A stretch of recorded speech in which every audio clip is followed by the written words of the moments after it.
오늘부터 몇 주간은 요한복음을 저희가 같이 좀 생각해 보려고 합니다.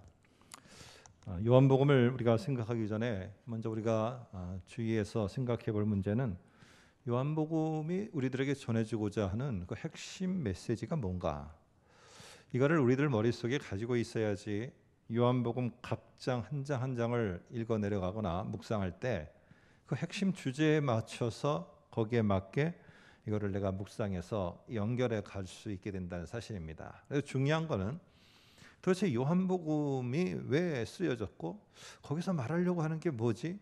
이거를 우리들 마음속에 딱 잘 자리매김을 하는 게 필요합니다. 그래서 오늘은 그게 무엇인가에 대해서 한번 좀 같이 생각해 보려고 합니다.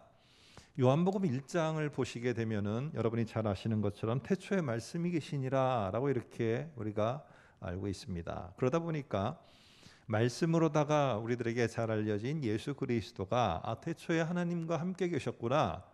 그러니까 요한복음 1장의 서론 부분은 이게 포커스다라고 이렇게 우리는 알고 있는 것입니다. 그런데 다시 한번 제 말과 함께 요한복음 1장 앞부분을 보시면은요, 요한복음 1장 앞부분의 전개는 이렇게 됩니다. 태초에 말씀이 계시니라 하면서 말씀이신 예수 그리스도가 언제 계시고, 크게 일반적인 걸 얘기하고요.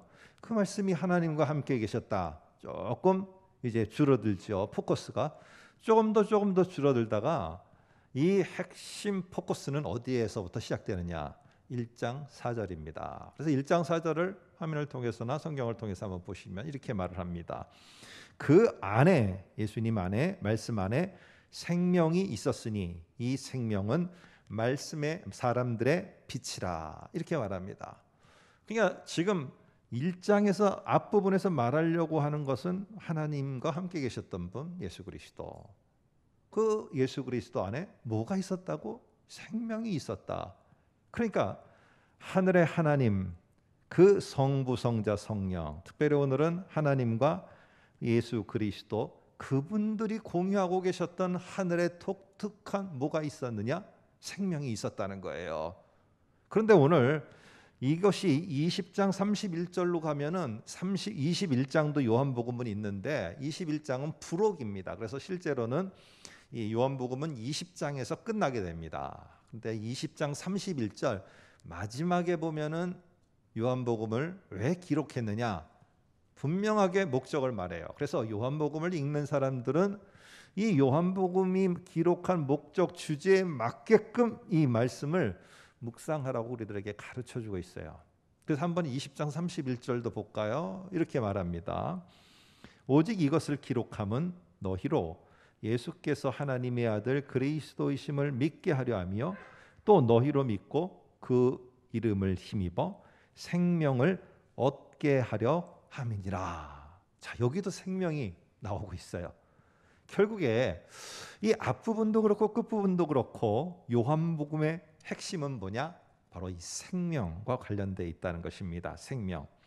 이 생명에 관해서 말하는데 요한복음을 이제 한 장 한 장 여러분들이 읽어가다 보시면은 이 생명과 관련된 말들을 계속 반복하고 있어요. 4장에 보면은 사마리아 여인과의 대화 속에서 뭘 말합니까? 생수, 생명의 물에 대해서 말하고요.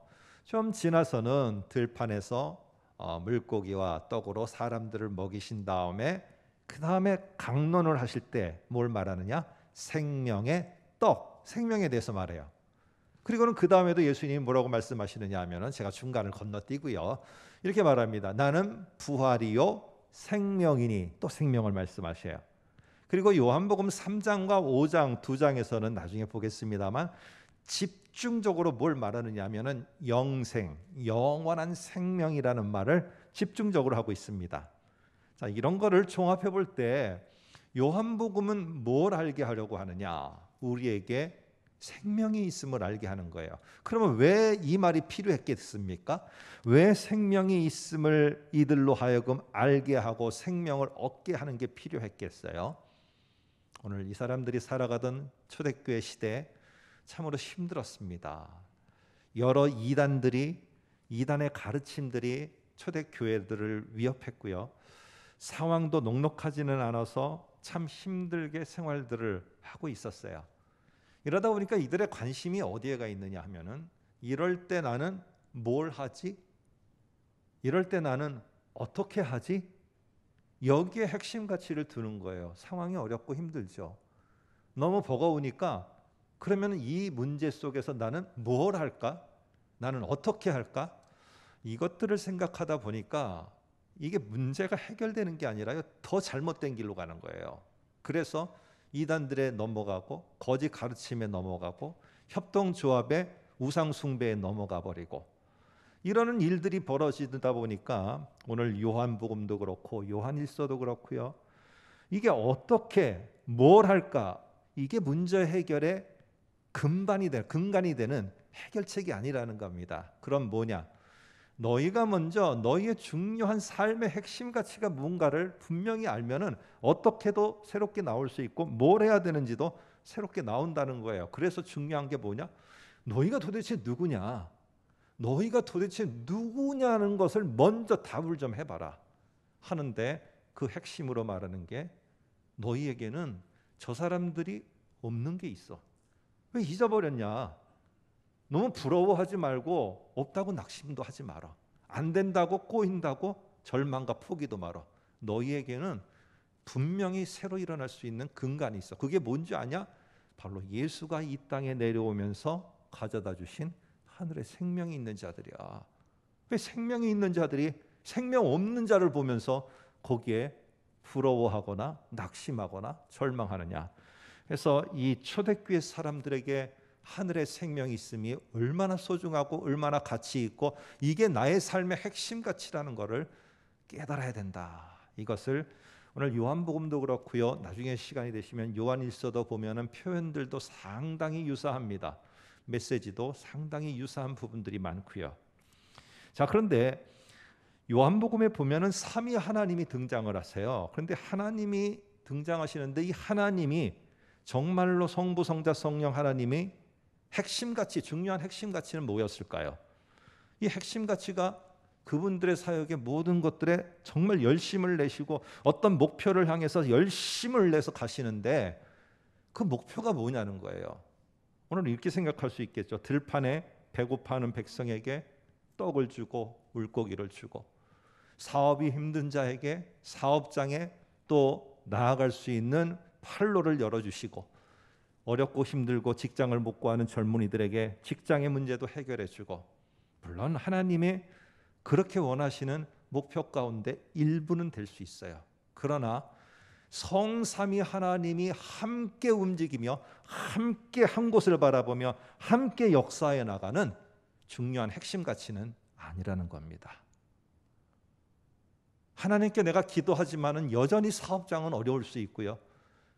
내가 하나님께 몇 날 며칠을 기도하지만은 여전히 직장을 못 구해서 힘들어하며 마음 쓸어내리는 젊은이들도 있어요. 여러분, 모든 사람이 다 원하는 것, 이게 하나님이 바라는 핵심 가치 아니겠어요? 그런데 하나님의 핵심 가치는 이에게 이렇게 되고 저렇게 되고 그것이 핵심 가치가 아니고 하나님이 그렇게 원하시는 핵심 가치는 무엇이냐? 요한복음의 이야기를 하면은 그것입니다. 우리는 이렇게 말하면 쉽죠. 우리를 구원하기 위해서요. 맞습니다. 그게 답이에요. 그러나 요한복음이 표현하는 방식대로 한번 해볼까요? 하나님 성삼위 하나님께 등장하는데요. 요한복음 보면은 그들이 움직이시며 역사하시면서 이루고자 하시는 그러한 아주 일괄된 목표가 있습니다. 그게 바로 뭐냐면은 하늘에 그분들이 공유하셨던 성삼위 하나님이 공유하셨던 하늘에만 존재하는 생명이 있어요. 근데 그 생명을 어떻게 하든지 이 땅에 사는 저 백성들도 알고 저 백성들도 이 하늘의 생명을 좀 가져서 하늘의 백성답게 좀 살 수 있게 하고자 하는 것이 목표예요. 그래서 하늘의 생명을 오늘 하나님께서는요 이 땅에 주시고자 계획하셨고 오늘 이 땅에 예수를 보내서 이 땅에 사는 사람들에게도 하늘의 생명이 뭔지를 알고 하늘의 생명을 갖도록 하셨어요. 여러분, 생명체가 딱 잉태를 되는 순간 그 다음에 일어나는 게 뭡니까? 뭐 정상적으로 하면은 출생이 나오겠죠. 아이가 잉태되면은 그 다음에 출생이 나와요. 이처럼 하늘의 생명이 잉태되는 순간에 나오는 게 뭐냐? 출생을 다시 하게 됩니다. 우리는 부모님들 통해서 이렇게 출생하여서 나오게 됩니다. 생명이 되어지고 출생하게 되어집니다. 이처럼 하늘의 생명을 내가 공수받게 되면은 우리들에게도 또 다른 출생이 일어나요. 엄마, 아빠 사이에 태어난 이 생명을 갖고 태어난 이 출생 말고 오늘 우리들에게 또다시 출생하는 일이 벌어져요. 이걸 가리켜서 우리 다음 주에 볼 요한복음 3장에서는 거듭남이다라는 말을 하게 돼요. 자, 그러면 우리는 여기까지만 생각하는 겁니다. 하늘의 생명으로 내가 거듭났습니다. 내가 구원받았습니다. 그런데 하나님, 성삼위 하나님의 더 큰 목표와 더 확신된 핵심 가치는 여기에서 멈추지 않는다는 거예요. 여러분, 출생을 하게 되면요, 이스라엘 사회 속에서는 반드시 어느 집안의 누구다라는 신분이 주어집니다. 그래서 누구 아빠 밑에서 태어났다, 그 아빠의 이름을 따서 신분이 주어지게 돼요. 그래서 누구누구의 아들, 누구누구의 아들 이렇게 표현합니다.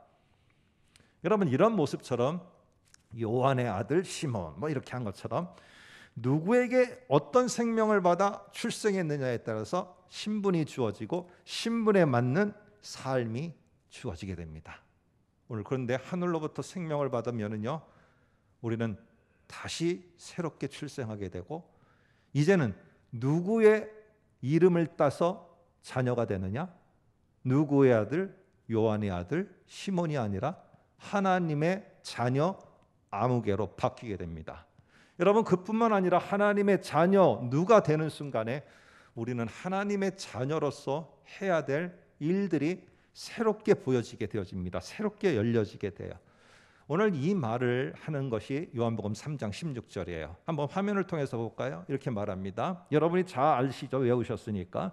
하나님이 세상을 이처럼 사랑하사 독생자를 주셨으니 이는 그를 믿는 자마다 멸망하지 않고 영생을 얻게 하려 하심이라. 여러분, 동그라미를 두 군데다 치세요. 멸망에 치시고 여기에 보면은 영생이라는 말을 써요. 이 두 개는 서로 대조하기 위해서 사용한 중요한 단어입니다. 이 땅에 부모로부터 얻어서, 물론 하나님이 주신 생명이죠. 육체의 생명도.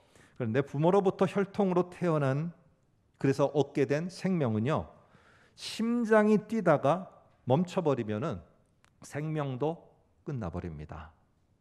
그리고 호흡을 하다가 호흡이 안 하게 되면 어떻게 되느냐? 그 사람은 생명이 끝나게 됩니다. 그래서 그런 사람들을 가리켜서 뭐라고 하느냐 이렇게 합니다. 뭐 저희 모친도 최근에 뭐 얼마 전에 이렇게 돌아가 소천하셨지만은 그럴 때 듣는 말이 모친께서 숨을 쉬지 않으십니다. 이 말입니다. 이 말은 뭐예요? 좀 험한 말로 하면은, 좋은 말로 하면은 소천하셨습니다. 돌아가셨습니다. 좀 험한 표현으로 하면은 사실 험한 표현도 아니죠. 사실은 어떻게 보면 일반적인 표현이에요. 숨이 멈추고 심장이 멈추면은 생명이 끝났다는 것이 뭐냐면은 멸망입니다. 다른 말로 하면은요, 사망이에요. 죽어서 망하여 끝났다는 거예요.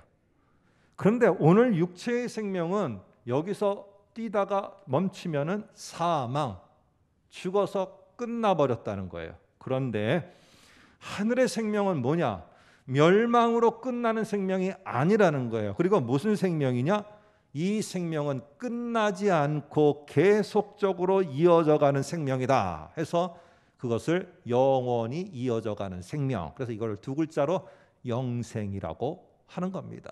그래서 실제로는 저는 이걸 오해를 했어요. 예전에 어릴 때는 어떻게 다 예수 믿는 사람도 다 죽는데, 아니 예수 믿으면 영생을 한다고 그러면 안 죽고 계속 살아야지 왜 죽지? 이해가 안 됐어요, 옛날 어릴 때는. 그런데 오늘 이게 대조하는 겁니다. 이 땅에 있는 생명은 누구나 할 것 없이 멸망하는 생명이에요. 그런데 하늘에 하나님이 공유하셨던 또 다른 생명이 있어요. 그래서 그 하나님이 공유하셨던 그것을 예수 그리스도를 통해서 이 땅에 보내시고 이 땅에 가져오신 그 생명은 이 땅에 있는 우리가 가지고 있는 생명처럼 멸망하는 생명이 아니에요. 뭐예요? 영원히 지속되는 생명이에요. 여러분, 그래서 이 말을 다른 말로 하면 새 생명이라고 그래요. 그래서 새 생명이라는 말은 리모델링한 새 생명이 아니에요. 여기를 갖다가 리모델링해도 야 새롭게 됐네 그렇게 하죠. 그런 뉴가 아니에요. 여기에 사용되는 새 생명은요, 이전에 전혀 경험해보지 못한, 이전에 내가 전혀 느끼지 못한, 이전에 내가 가지고 있지도 않았던 거, 이러한 완전히 보지도 못하고 듣지도 못하고 내가 가져보지도 못한 완전히 새로운 것, 이 생명을 뭐라고 그러느냐? 새 생명이라고 말합니다. 그래서 요한복음 3장과 5장에서는 계속 하늘로부터 예수를 믿으면 영생을 얻는다, 영생을 얻는다고 하는데, 이 영생은요, 육체의 생명이 영원히 죽지 않는 것을 말하는 게 아니고요. 영생은 이 땅의 생명들은 시간이 되면은 다 사라져요. 그런데 하늘로부터 받은 또 다른 생명은 시간이 지나고 어떤 상황이 됐고 어떤 여건이 돼도 이 하늘로부터 주어진 이 특별한 생명은 사라지지가 않아요. 그래서 오늘 이 세상과 대조되는 하늘로부터 받은 또 다른 생명을 우리는 뭐라고 그러느냐? 영생이라고 말합니다. 여러분, 우리는 이 영생, 하늘로부터 받은 생명이 느껴지지가 않아요. 오감으로 내가 체험되지가 않아요. 그냥 육체의 생명은 내가 갑자기 호흡이 멈출 것 같으면 119 부르잖아요. 심장이 멈출 것 같으면 119 불어요. 왜? 내가 곧 사망할 것 같으니까. 근데 하늘의 생명은 그렇게 느껴지는 것이 아니에요. 오늘 그러다 보니까 내가 그 하늘의 생명을 가졌는지 안 가졌는지, 내가 그 생명이 뭔지도 모르고 살아가게 된다는 것입니다. 이거는 요한복음을 쓸 때 초대교회도 그렇고 오늘 우리들도 동일하다는 거예요. 그런데 이 하늘의 생명은요, 누구를 통해서만 주어지느냐?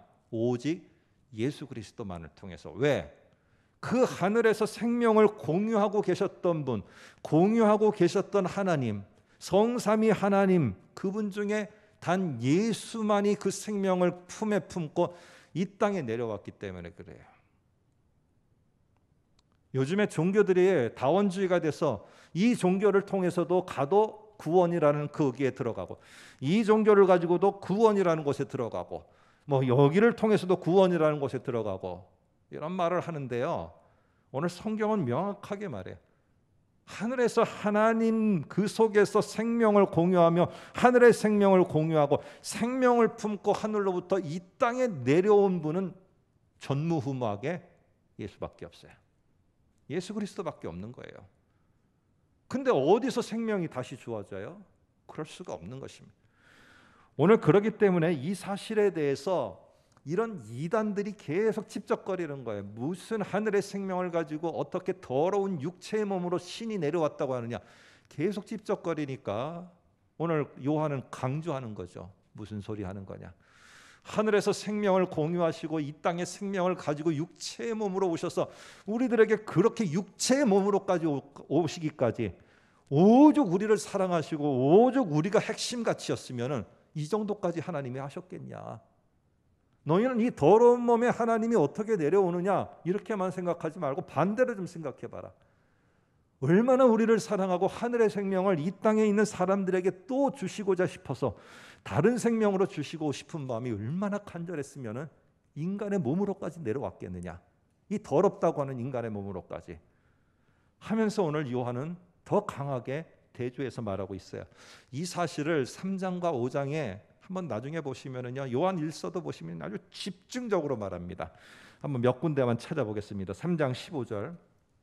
이는, 앞에 화면을 보시고 따라오시면 됩니다. 이는 그를 믿는 자마다 영생을 얻게 하려 하심이라. 이는 그를 믿는 자마다, 오직 예수밖에 없어요. 예수만이 가져왔기 때문에 그래요. 다른 말 하는 사람들 따라가지 마세요. 성경은 오직 하늘에서 생명을 가지고 온 분은 예수밖에 없어요. 예수밖에. 이것만 강조하는 겁니다. 그리고 그 다음에 36절도 아들을 믿는 자에게만 영생이 있고 아들에게 순종하지 않고 다른 게 있다고 말하는 모든 자에게는 영생을 절대 보지 못한다. 하늘의 생명을 얻지 못한다. 5장 26절 보면은 이런 하나의 논리를 말합니다. 아버지 자기 속에 생명이 있음 같이 아들에게 생명을 주어 그 속에 있게 하셨고, 하늘에서 이 하늘의 생명을 아버지 하나님이 가시고 성부 하나님이 가지고 성자 예수님이 가지고, 그리고는 5장 24절 볼까요? 내 말을 듣고 또 나 보내신 이를 믿는 자는, 이런 우리가 공유했던 하늘의 생명을 그에게도 영생을 얻었고 영생이 주어지는 거예요. 영생. 여러분, 이미 하늘의 생명이 내가 예수를 믿고 하나님을 내가 고백하고 하는 순간에 이미 완료예요. 이미 하늘의 생명이 내게 들어와 있어요. 그런데 내가 모르는 게 왜 그러느냐? 오감으로 안 느껴지니까 그래요. 내가 하늘의 생명을 갖고 내가 못 살고 있다는 게 119를 부를 정도로 시급하고 다급하다는 걸 못 느끼고 있는 거예요. 누가요? 이 초대교회 사람들이. 누가요? 우리들이.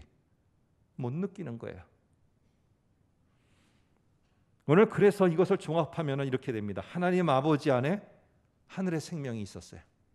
그게 아들 예수 그리스도가 그거를 품고 내려오셨어요. 그리고 우리들에게 그 생명을 전해주셨어요. 여러분, 요한복음을 뒤에 보게 되면은 물론 예수님이 죽으신 것에 대해서 모든 복음서가 말합니다. 그러나 이런 맥락에서 보시고요, 향유 옥합을 깨트린 여인의 또한 행동을 함께 연결해서 보면은 예수님이 십자가에서 죽으실 때 자기 몸이 찢어지셨어요. 그러면서 하늘에 품고 오셨던 하늘의 생명이 그를 믿는 자들에게 흘러 가게 되었어요. 향유 옥합을 가진 여인이 예수님의 죽음을 예비하기 위해서 옥합을 깨트려 향유를 부었어요. 옥합이 깨트려져야지 향유가 흘러넘쳐가게 되는 거고, 예수님은 십자가에 죽어야 바로 그것이 바로 우리들에게 생명으로 다가오는 겁니다. 이 땅에 예수 믿는 자들은요, 그래서 두 개의 생명을 갖고 살아가요. 하나는 이 땅에 태어날 때 우리 부모님들로부터 받은 그 생명을 갖고 살아가요. 그러니까 그 생명대로 우리는 열심히 살고서 어떻게 직장 생활도 하고 가정도 꾸리고 또 열심히 사업도 하고 열심히 우리가 움직이는 액션도 가지고 살아가야 되죠. 그런데 오늘 중요한 거는요, 우리가 살 때 내가 하나님이 육체의 생명을 주시니까 열심히 살아야지, 이게 우리의 삶의 핵심 가치인 것 같지만은 아닙니다. 오늘 더 중요한 핵심 가치는 뭐냐? 우리에게는 두 개의 생명 중에 또 다른 하나의 생명이 있다는 거예요. 그 생명은 뭐냐? 하늘로부터 주어진 생명이에요. 그러면 하늘로부터 주어진 생명에 따라서 얻어진 신분, 하나님의 자녀라면은 이 일을 하든 저 일을 하든 이런 상황이든 저런 상황이든 우리가 또 자녀로서 해야 될, 하나님의 아들과 딸들로서 해야 될 일들이 있지 않겠어요? 그런데요, 내게 주어진 사장이라는 직분, 내게 주어진 오너라는 직분, 내가 주어진 이 일터, 내가 하는 이 모든 일들은 거기를 떠나면 그 일 못해요. 내 신분도 다 없어져요. 그런데 하나님의 자녀라는 영원한 생명, 하늘의 생명을 갖고선 내가 얻은 이 하나님의 자녀라는 신분은요, 내가 상황이 어떻든, 이런 상황이든 저런 상황이든, 이런 막히는 일이든 이런 잘 되는 일이든 그 속에서 하나님의 자녀라는 이 신분, 내게 있는 하늘의 생명은 없어지지 않아요. 힘들면 힘든 상황 속에서 내가 할 일이 있는 거고요, 좋으면 좋은 환경 속에 그 속에서 할 일이 있는 거고요, 이 땅을 다 마무리하고 사망하셨습니다. 선포를 받더라도 나는 저 하늘나라 가서 하나님의 자녀로서 내가 또 할 일이 있는 겁니다. 우리는 끝나지 않은 거예요. 여러분, 그래서 오늘 예수님은 이렇게 말씀하십니다. 나는 부활이요 생명이니 나를 믿는 자는 죽어도 살겠고. 저는 이 말을 이게 딱 와닿지가 않았어요. 최근에 사역을 하면서도 우리는 부활 때 부활하면 다시 살 것입니다. 부활하면 우리는 분명히 삽니다. 이렇게만 우리는 알고 있지, 죽어도 산다는 말이 뭘까? 어릴 때는 어떻게 저희 아버님이 돌아가셨을 때 어떻게 믿는 자들 다 이렇게 죽는데 믿으면은 죽어도 살아난다고 부활한다고 그렇게 하시는 것뿐만 아니라 아니 죽어도 바로 살아야지. 아니 죽지 말고 살아야지. 계속 영적으로 계속 영원히 살아야지. 아니 왜 도대체 영생한다고 해놓고는 왜 죽고 끝나는가? 이해가 안 되세요. 여러분 그러나 오늘 이 말을 잘 보시기 바랍니다. 여기서 죽어도 살겠고라는 단순히 부활의 이야기만 하는 것이 아니라 또 다른 이야기를 합니다. 뭐예요? 내가 이 땅에서의 생명은 죽으면은 끝나는 거다.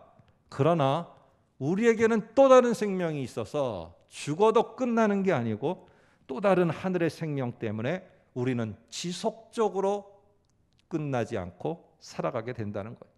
여러분 그래서 이 하늘의 생명을 가진 사람들의 얼마나 탁월함과 우월함이 우리들 속에 있는지 몰라요. 여러분 자부심을 가져야 돼요. 안 보인다고 이 땅에 사는 이 100년의 삶의 전체를 걸어서 핵심 가치로 두지 마시고 하늘의 생명이 있음을 아시기 바라요. 기죽지 마세요. 여러분과 저는 하늘의 생명을 가진 하나님의 자녀들이에요. 육체의 생명은 심장, 기관들이 제대로 작동하는 걸 보면서 내가 이 생명이 있구나 이런 걸 알아요. 갑자기 어느 순간인가 호흡이 힘들어지고 심장이 뛰는 것이 불안해지고 이러면 내가 이러다 죽는 거 아닌가? 사망, 죽어서 끝나는 게 아닐까? 이렇게 생각을 합니다. 그런데 하늘의 생명은 그러면 내가 어떻게 아는가? 하늘의 생명이 있다는 것을 나는 도대체 어떻게 알 수 있는가? 내가 있는 거 맞아요? 내가 어떻게 있는 것을 증명할 수 있는가? 오늘 제 말이 아니고 요한복음은 명확하게 가르쳐 줍니다. 한번 13장 3절을 17장 3절을 앞에 화면을 통해서 볼게요. 영생은 곧 유일하신 참 하나님과 그가 보내신 자 예수 그리스도를 아는 것이니이다. 영생이라는 게 이렇다라는 게 아니고요. 영생이 있음을 우리는 어떻게 알 수 있느냐? 유일하신 참 하나님과 그가 보내신 자 예수 그리스도를 아는 것. 이게 내 속에 있으면은 이게 바로 하늘의 생명이 내게 있기 때문에 그래요. 하늘의 생명이 있는 자에게는 뭐가 열려요? 눈이 열려요. 뭐가 열려요? 귀가 열려요. 뭐가 열려요? 내 입이 열려요. 마음이 다 열려요. 여기 성도님들도 마찬가지일 거예요. 저도 태어나면서부터 이렇게 말씀을 같이 나누고 말씀과 함께 붙잡고 우리가 한 목표를 향해서 같은 말씀을 묵상하면서 이렇게 달려가고 이렇게 훈련하는 목회자가 되자. 제가 태어날 때부터 이렇게 마음을 먹고 태어났다든지 뭐 그런 거 없습니다. 청소년 시절까지 저는 이해가 안 됐어요. 막 아멘 하고 그러면은 뭔 말이 아멘인지 저는 깨달아지지도 않고 무슨 말을 하는지도 모르고 앞에서 전도사님이 설교를 하시는데 저 말이 한국말은 한국말인데 저게 뭔 말인지 들으려고 제가 성실함이 있어서 졸지도 않고 듣거든요. 그런데 무슨 얘기를 하는지 모르겠어요. 성경을 읽으라고 해서 성경을 다 꾸준히 읽는데 아무리 청소년 때 읽어도 주일학교 때 읽어도 무슨 얘기인지를 모르겠어요. 성경이 무슨 말을 하는지 모르겠어요. 다른 사람들은 다 나눕니다. 하나님이 내게 이렇게 기도 응답을 하셨다고. 저는 기도를 해도 기도 응답을 준 적도 기억도 없어요. 그런데 어느 날입니다. 노력을 한 것도 아니고요. 애쓴 것도 아니고 정말 그대로 말 그대로 어느 날 어느 순간에 이게 갑자기 하나님의 말씀이 들리기 시작하는 거예요. 이게 말씀이 들리고 갑자기 새로운 세계가 열리는 것처럼 말씀 속에 막 아멘이 되어지고 막 하나님이 정말 내게 말씀하시는 것처럼 느껴지고 그리고 제 주변에 있는 모든 것들이 하나님이 정말 움직이시는 것처럼 다 깨달아지고요. 성경을 보는데 매지가의 입체, 그림처럼 막 거기에 툭툭 말씀들이 튀어나오기를 시작하는 겁니다. 감당이 안 되는 겁니다. 전도사님을 붙잡고 계속 그 철야기도 때 끝나면은 새벽까지 붙잡고 성경을 갖고 전도사님께 묻고 제가 왜 그렇게 바뀐지 모르겠어요. 그런데 갑자기 이 작동하는 것들이 새롭게 변하더라고요. 여러분 이게 바로 우리의 생명이 있음이에요. 근데 여기에 가치를 둬야 돼요. 그런데 우리는 어떻게 하느냐? 요한복음에서 선별적으로 예수님이 행하신 이적을 7개 혹은 8개를 표현해서 나타내주고 있어요. 그런데 사람들은 어디에만 관심이 있느냐 하면은 예수님 그리고 성부 하나님, 성령 하나님의 핵심 가치는 뭐냐면은 우리에게 하늘의 생명을 줘서 하늘의 생명을 가진 자들이 하나님의 자녀로 이 세상을 향해서 당당하게 살아가게 하시는 게 하나님의 핵심 가치고 사역의 핵심 목표였어요. 그런데 우리는 다 어디에 관심이 있느냐 하면은 이적에만 관심이 있는 거예요. 들판에서 배고플 때 먹을 게 있어야 되고, 내가 힘들고 어려울 때 이게 해결돼야 되고, 여러분 이런데 우리는 핵심 가치를 두는 거예요. 이게 다 해결되면 오케이. 이게 해결되지 않으면은 낙심. 오늘 여기에 우리가 모든 걸 걸고 사는 겁니다. 오늘 이런 것을 통해서 4장 48절에 한 왕의 신하가 예수님께 찾아옵니다. 그래서 자기 아들이 병으로 죽게 된 거예요. 힘든 거예요. 그러니까 들었겠죠. 예수님이 이렇게 병자들을 고친다더라 하면서 찾아와서 우리 아들 좀 제발 살려주세요 했더니 온 왕의 그 신하에게 예수님이 한 말입니다. 너희는 표적과 기사를 보지 못하면 도무지 믿지 아니하리라. 오늘 예수님의 핵심 가치는 생명을 줘서 하나님의 자녀로 사는 거예요.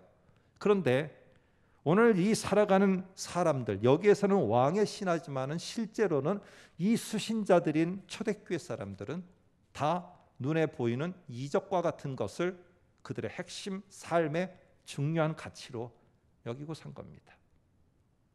여러분 핵심 가치가 안 바뀌면은요 거기만 바라보면서 살아가게 되어지는 거예요. 오늘 그래서 예수님께서는 어떻게 하든지 이런 것들 속에서 흔들리지 않고 제발 그것을 통해서 온전하게 나아갈 수 있도록 핵심 가치를 바꿔주려고 하는 거예요. 그럼 예수님이 이 땅에 오신 목표가 뭡니까? 생명을 주어서 그들로 하여금 하나님의 자녀로서 그 자녀에게 맡겨진 일을 살아가도록 하기 위한 게 예수님이 이 땅에 오신 목표고 핵심 가치예요.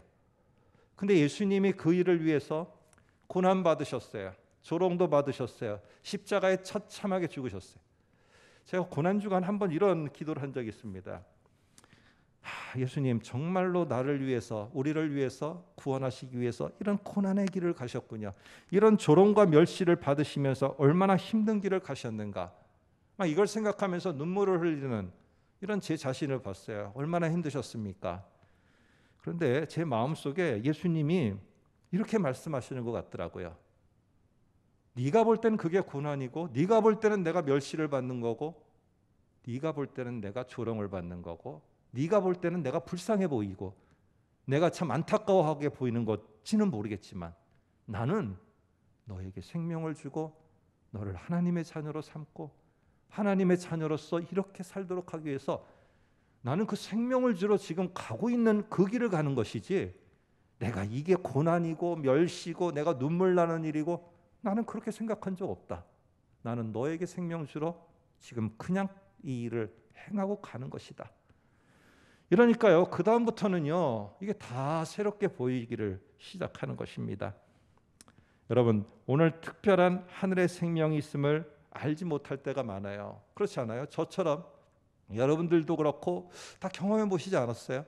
내가 예전에는 이 말씀이 들리지도 않고 무슨 말 하는지도 모르겠고, 예배 때 와서 내가 신앙생활을 하는 건지 종교생활을 하는 건지 말씀이 들리지도 않고, 하나님이 이렇게 내 모든 움직임에 함께 하셨다는 것을 서로가 말을 하는데 나는 그런 게 느껴지지도 않고, 나는 정말 이렇게 하늘의 생명이 가진 게 맞는 것인가? 왜 없는가? 저도 그랬고 여러분도 그렇고 아마 그럴 때가 있었을 겁니다. 그런데 여러분 너무 속단하지 마세요. 나중에 요한복음 14, 15, 16장 가면은 성령의 놀라운 역사하심이 나타나요. 보혜사 성령 옆에서 계속 협력해 나가시고 진리의 영으로 인도해 가시고, 그래서 우리 속에 이 생명이 있음을 알도록 깨닫도록 이 성령께서 인도해 가세요. 이게 성령의 놀라우신 역사하심이에요. 성부가 주시고자 했던 생명을 품고 성자 예수가 이 땅에 오셨고, 이 땅에 우리가 받은 이 생명이 있음을 깨닫고 알고 눈이 열리고 마음이 열리고 귀가 열려서 그거를 알 수 있도록 하시는 성령의 역사가 있습니다. 낙심하지 마시고요, 성령의 역사를 기대하세요. 우리에게 생명이 있음이, 하늘의 생명이 있음이 나에게 기쁨이 되고 희망이 될 겁니다. 여러분 생명은요 이렇게 출생이 나오고 그 다음에 신분이 생기고 그 다음에 신분에 맞게끔 삶이 결정돼요. 자, 그러다 보니까 내가 육체적으로 태어났는데 내가 야곱과 아브라함의 자손으로 태어났어요. 그러면은 뭐예요? 내가 혈통으로 아브라함의 자손으로 딱 태어나면은 그 다음부터 어떻게 하느냐? 우리는 아브라함과 야곱의 자손이야. 저 이방인들은 저것들은 다 하나님의 심판받을 자들이야. 그러면 어떻게 되겠어요? 멸시하겠죠. 조롱하는 거예요. 왜? 나는 야곱과 아브라함의 자손이니까. 그런데 바뀌었어요. 나는 하나님의 생명을 가진 하나님의 자녀, 하나님의 자녀로 새롭게 된 자야. 누가? 바울이. 바뀌니까 어떻게 돼요? 이방인을 심판받을 자들, 저주받을 자들 함께 하면은 심판이 나에게 묻어온다고 여겼던 그들을 향해서 바울은 바뀌니까 어떻게 돼요? 가치가 바뀌었어요. 내 존재는 아브라함과 야곱의 자손의 혈통의 자손인 여기에 핵심을 두고 붙잡고 살아갔더니 멸시하는데, 이제 나는 하나님의 자녀고 내가 하늘의 생명을 가진 자라는 거로 바뀌게 되니까 이방인들을 어떻게 해요? 멸망하고 저주받고 멀리하는 게 아니라 자기가 그 속에 들어가서 복음을 전하는, 완전히 삶이 바뀌어지게 됐어요. 오늘 이 사실을 요한복음은 이렇게 대조를 통해서 오늘 본문에서 12, 13절에서 말합니다. 여러분, 먼저 혈통과 육정으로 태어나면은 뭘 갖고 태어나느냐? 우리가 부모의 밑에서 태어나면은 결국에 육체의 생명을 가지고 태어나요. 그러면은 육체의 신분을 얻게 됩니다. 아브라함의 자손, 야곱의 자손. 그래서 8장 33절에 보면은 유대인들은 이걸 자랑하는 거예요. 우리가 아브라함의 자손이다. 아브라함의 자손이다. 그러면 여기에 맞는 삶이 나온다니까요. 삶의 태도가 나와요. 사마리아 여인도 마찬가지였어요. 예수님을 만나자 예수님에게 한 말이 뭐냐? 자기 자랑을 하고 싶은 거예요. 사마리아 사람들이라고 멸시받거든요. 왜 그러냐 하면 이방 민족들이 들어와서 사마리아 지역을 다 이방 나라로 만들어 버렸어요, 예전에. 그러니까 사람들이 무시하는 거예요. 갈릴리 사람들도 무시하고 유대 지역 사람들도 무시하고 다 무시하는 거예요. 이러다 보니까 예수님께 자기에도 정통성이 있어요 말하고 싶은 거예요. 그러면서 4장 12절에 보니까 정통성을 내세우는 게 뭐냐? 우리 조상 야곱이 우물을 우리에게 주셨고 또 여기서 자기와 자기 아들들과 짐승이 다 마셨습니다. 이게 야곱이 핵심 가치가 돼 있어요. 야곱이 나에게 준 우물이 핵심 가치예요. 그러니까 이게 자랑거리예요. 그러자 예수님은 1장 51절에 앞에 나오지만 앞에서부터 계속 이것들을 영역에서 나오거든요. 그런데 예수님이 이걸 바꿔주고 싶은 거예요. 그러니까 어떻게 하느냐? 1장 51절 보면 이렇게 말합니다. 진실로 진실로 너희에게 이르노니 하늘이 열리고 하나님의 사자들이 인자 위에 오르락내리락 하는 것을 보리라. 원래 이 하늘이 열리고 사닥다리가 열려서 천사들이 오르락내리락 하던 이 인물은 누구냐? 누구와 관련되어 있느냐 하면 창세기의 야곱이에요. 근데 지금 예수님이 이 말씀을 갖다가 그대로 가져오면서 야곱을 빼버리고 여기다가 뭘 집어넣느냐? 자신을 나타내는 인자를 집어넣었어요. 실제로는 이 너희가 자랑해야 될 것이 너희의 조상 야곱이 아니라 이제 너희는 바뀌어야 된다. 너희의 핵심 가치가 야곱이라는 이 혈통에서, 이 혈통적인 야곱의 그 모습에서 이제는 인자인 나 예수에게로 바뀌어야 된다. 자, 그러면 어떻게 됩니까? 예수님이 하늘의 생명을 가지고 오셨어요. 그 생명을 받게 된 자들은 새롭게 거듭나게 돼요. 거듭난 자에게 새로운 신분이 주어져요. 그게 바로 하나님의 자녀예요. 야곱의 자녀, 아브라함의 자녀, 이게 아니라 하나님의 자녀예요. 나는 암흑의 기업의 오너, 나는 직장 뭐의 어떤 직분 떠나고요.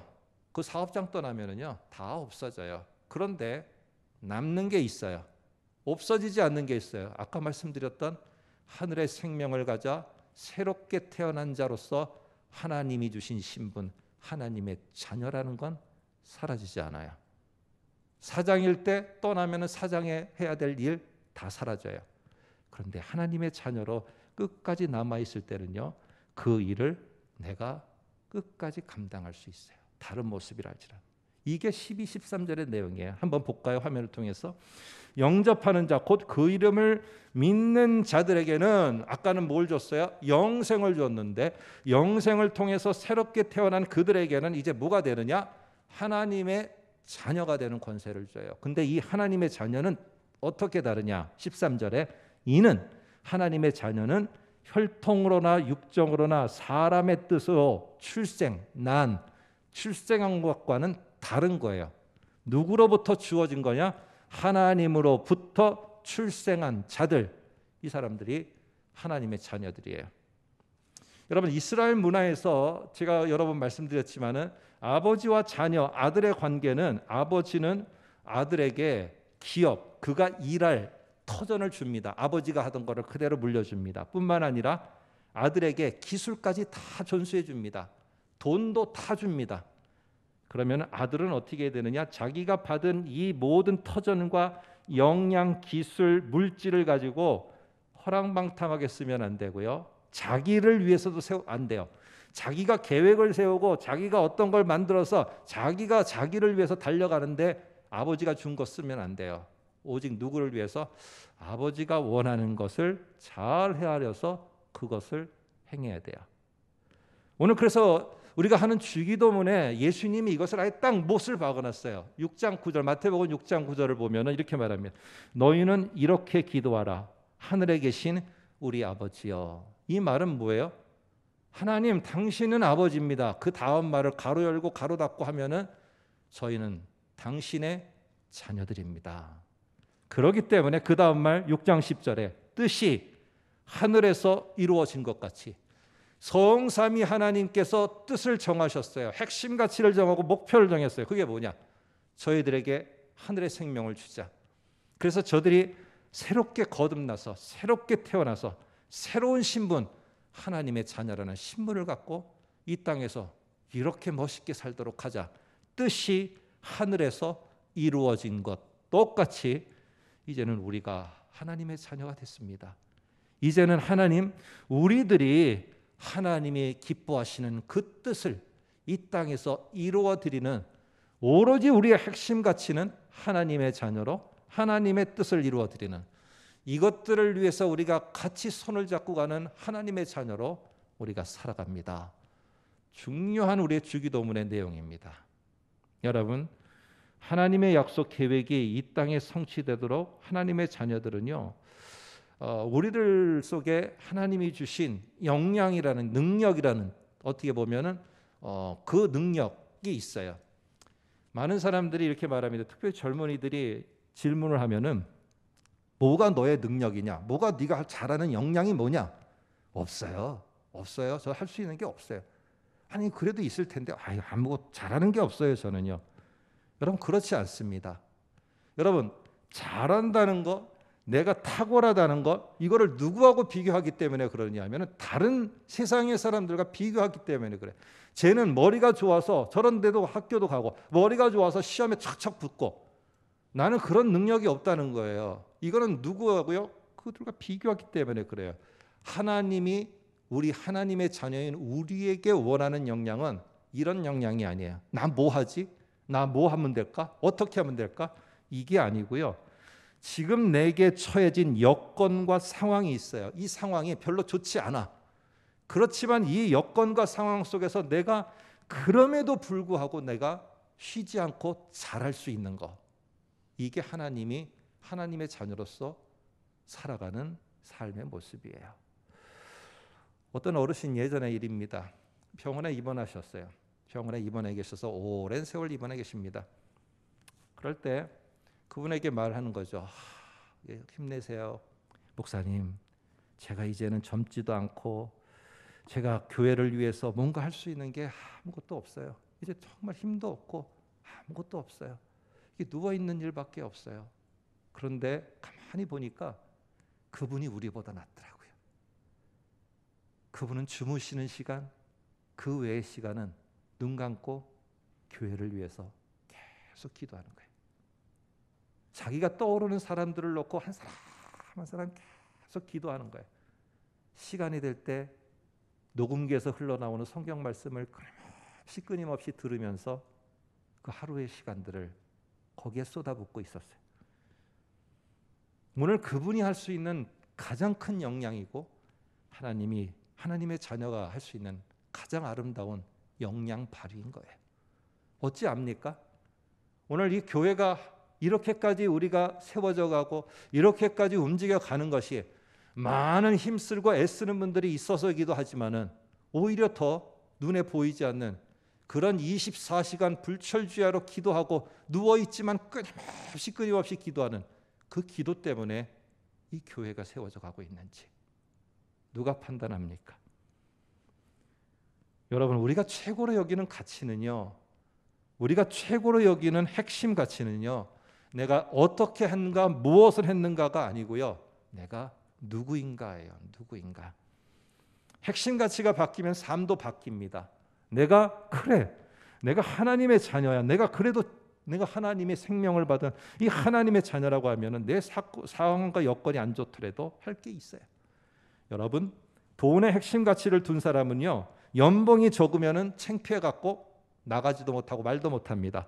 돈이 핵심 가치가 있는 사람은요, 도시를 절대 떠나지 못해요. 도시에 있어야 돼요. 그래야 돈벌이가 되니까.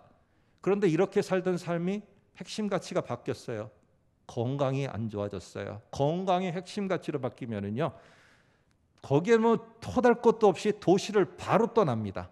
시골로 들어가게 되고 내가 해보지도 않았던 시골 일들을 하면서 살아갑니다. 삶이 완전히 바뀝니다.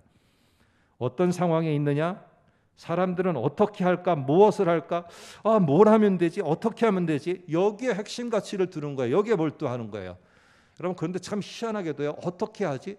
야, 이런 상황에서 뭘 하지? 이렇게 고민하면은 어떻게 할 건가, 무엇인가가 막 착착 열리는 게 아니라요, 우리를 갖다 어디로 데려가느냐 하면은 밑바닥으로 데려가서 네가 누군가 다시 한번 봐라 해서 우리의 핵심 가치가 내가 하나님의 자녀구나.